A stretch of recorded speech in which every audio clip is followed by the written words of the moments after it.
Listen to stories, appreciate idioms. Hello, everyone. Welcome to Encountering Idioms. I'm Ziyu. Today, the idiom we are going to encounter is 远走高飞. Let's break it down and read it slowly. 远走高飞，远走高飞，远走高飞。 Yuanzhou means to go to a faraway place. Gaofei means to fly to a high place.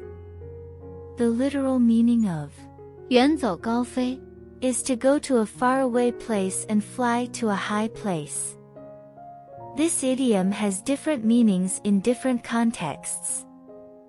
The first meaning is to metaphorically describe a person who goes to a faraway place to escape hardships and difficulties. The second meaning is to express that a person has left their familiar environment to seek new opportunities or pursue higher goals.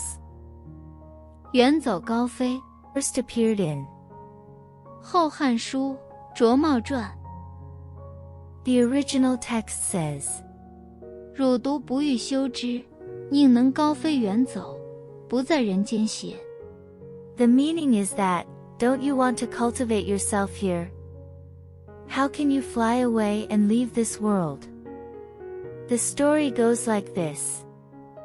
During the Eastern Han Dynasty, there was a man named Shuo Mao from Nanyang. He was humble, selfless, and would rather suffer himself than quarrel with others for personal gain. He was well known as a good person in the local area. When Zhuo Mao was the county magistrate in Mixian, he treated his subordinates and the people like his own family and was very caring. Whoever came to him with a problem, he would listen patiently. For those who had real difficulties or grievances, he would sincerely help them solve the problem. For those who were unreasonable, he would analyze their mistakes and make them understand. For those who couldn't figure things out, Zhuo Mao would try to enlighten them and help them let go of their worries. Because of his approachable and down-to-earth personality, he was highly respected and loved by the people. One day, someone reported to Zhuo Mao that a local village chief had taken a bribe. It turned out that the person went to the village chief to handle some business and brought some rice and meat, which the village chief accepted. Zhuo Mao asked him, "Did the village chief ask you to bring these gifts to him?" The man replied, "No, I brought the rice and meat myself." Zhuo Mao then asked, "Why did you give him the gifts?"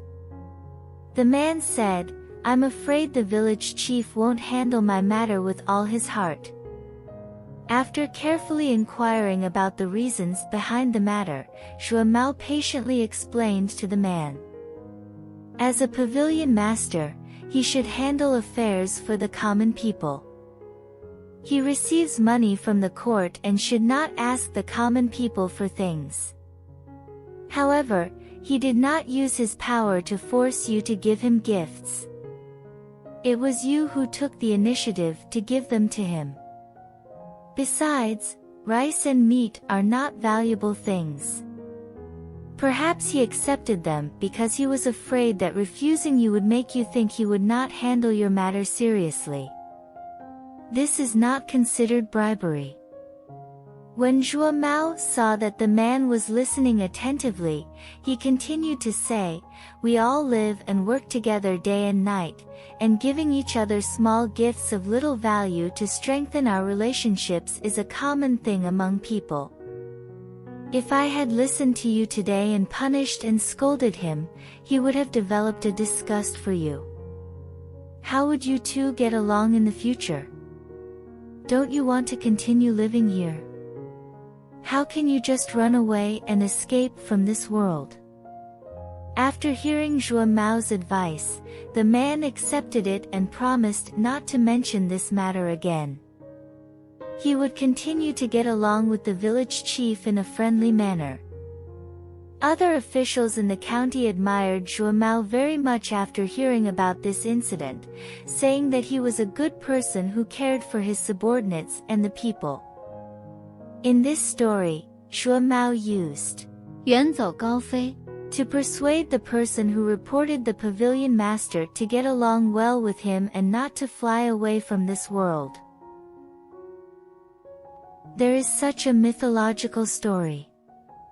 It is said that in ancient times, there was an old immortal named Peng Zhu. Peng Zhu possessed boundless wisdom and powerful divine abilities. He could foresee the future, cure diseases, and control the birth and death of all things in heaven and earth.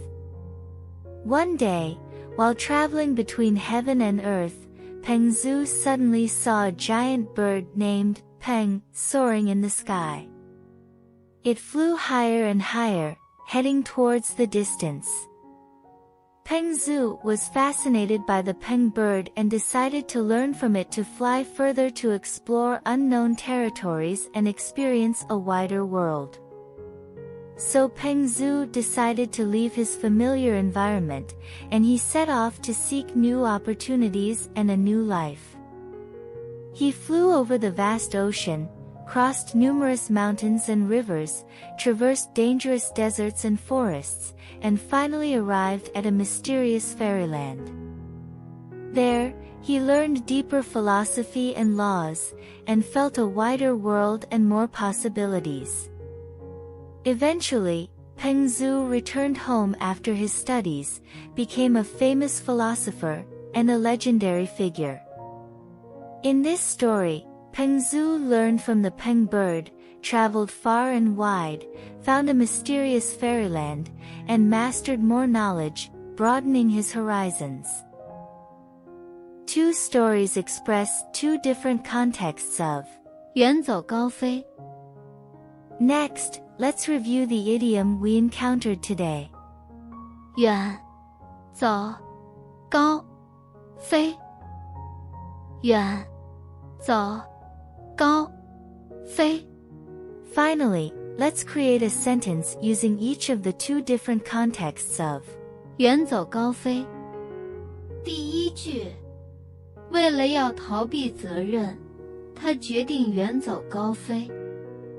为了要逃避责任，他决定远走高飞。第二句，他决定远走高飞，去探索未知的领域，追逐自己的梦想。